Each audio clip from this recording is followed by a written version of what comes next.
Good morning. Thanks for joining me for an episode about how you can change your career in just 30 days.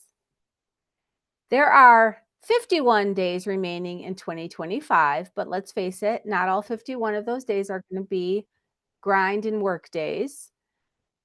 Are you thinking about a career pivot or are you in the middle of navigating these waters? But it's November.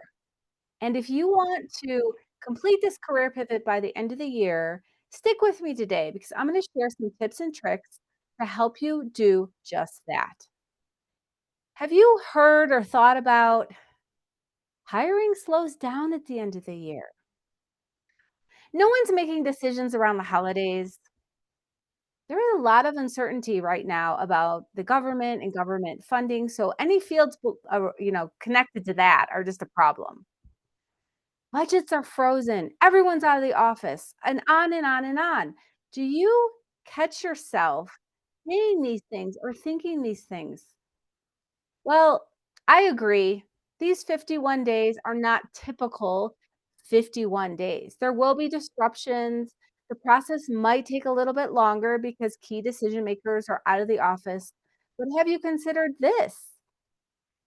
Teams are motivated to use up any remaining budget before the end of the year and fill those vacancies that may have been outstanding for a while. Networking events are abundant and everywhere. If you raise your head up and just look, it's a great time to plant seeds, and you can start 2026 with momentum rather than. Hi, I'm Maria Destor, and I go LinkedIn Live on Tuesday mornings to share tips and tricks with you to help you navigate your career pivot and recreate that work that works for you and not the other way around. And last episode, we talked about the power of a sprint in accelerating a career pivot. And I will link up that episode in the comments right after the show. This week, we're talking about okay, I'm in, Maria. I'm in for a sprint. I'm sold, but how do I do that? What happens next? Well, you have to define what your sprint goal is. And if your sprint goal can't be, I'm going to land a job. You just don't have control over all of the variables there. So, what is a tangible sprint goal that you can do to gain that momentum and help with your clarity? Sprints can't be one goal. Your goal can't be update your resume, apply, network, wait, all the things. So, what is a specific objective, something you can do in a sprint, whether you choose to do the whole 30 days or 10 days or whatever it is you choose to do. Now, I want to remember or point out that people who write down their goals are 42% more likely than to achieve them than when you don't write them down. And when you take the extra step to start outlining the steps, checking in with others, your success rate is going to climb into the 70s or 80%. All right. So today we're going to talk about how you set your goal, where you write it down, those sorts of things. So grab a piece of paper or open an electronic document. Write down one specific career sprint goal that you can accomplish. That might be I want to relaunch my LinkedIn to reflect who I am now, not who I was. Complete your master resume. That means going through and thinking of every employment you've ever done and getting it down on in one place. This is a master resume. This is not the resume you're gonna send out when you apply for a job, but it's really helpful to have your entire career history down in one place. And then when you get an application or you wanna send an application rather, you can pull the experiences that match that specific application. You can clarify your next career direction. Are you gonna go for that employee job? Are you going to do a consulting job? Are you gonna start your own thing? You could launch your first offer in your consulting business. You could re-engage your network. There are many things you can do. Go ahead and spend some time defining what your sprint goal could be.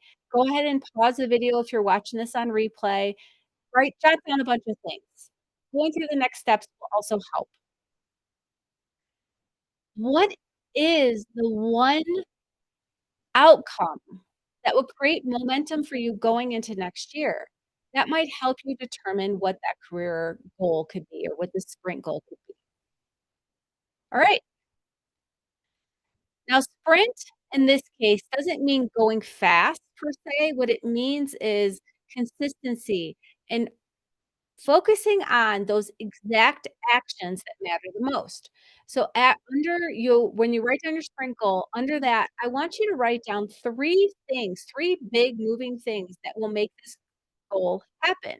So if your goal is to redo your LinkedIn and relaunch it, one goal might be clarifying your direction, understanding who you are and what you need this billboard to say about you. Then you're gonna work on rewriting that headline, the summary, the experience, putting some features, some of your portfolio or big wins up in your featured section. Then another thing, so clarifying, rewriting the content, and then 3 can be, who are those strategic connections that you need to make? That might be the 3rd step. You see what I'm doing here? Okay. Next step under that, so now you have your goal, you have the 3 big things that will move towards that goal, but now that you have those 3 big things, what does your day-to-day consistent action look like? What do you have to do to reach those things? So, for instance, if you're gonna rewrite your LinkedIn summary, your headline, those sorts of things, what could you do? You could pull old materials, you can pull your kudos file. If you don't have a kudos file, you need to make one. Your kudos file is made up of all the awards you've ever won, any emails that people have sent you congratulating you, any newspaper articles or articles online that have been written about you, those kind of things. Go back and read. What are people saying about you? How do you transform companies or organizations? You can identify your main mission vision statements, like what lights you up? How do you want to show up in this new career? You could start drafting your summary. You can use AI to write all that stuff. Not using AI, just it it helps so much. You can edit, you can post. So you can see how there's all these little bullets that are daily actions that you can take that are under one of those 3 pillars that you've identified that will get you to that goal. The goal is to come up with those small, clear, and doable actions that you can do every day, because that's where the momentum is built. If you found this helpful and if you're ready to go in the sprint, but you want a little more support, a little more accountability, you want to surround yourself by people who are doing this thing, then I invite you to join my Project You Sprint. This is where you can get that accountability and support that you need. I hope this process has brought you some clarity, some drive and motivation to go into the end of the year strong. It's time to not wait anymore. Take control of your career pivot because it can be anything but feeling in your control.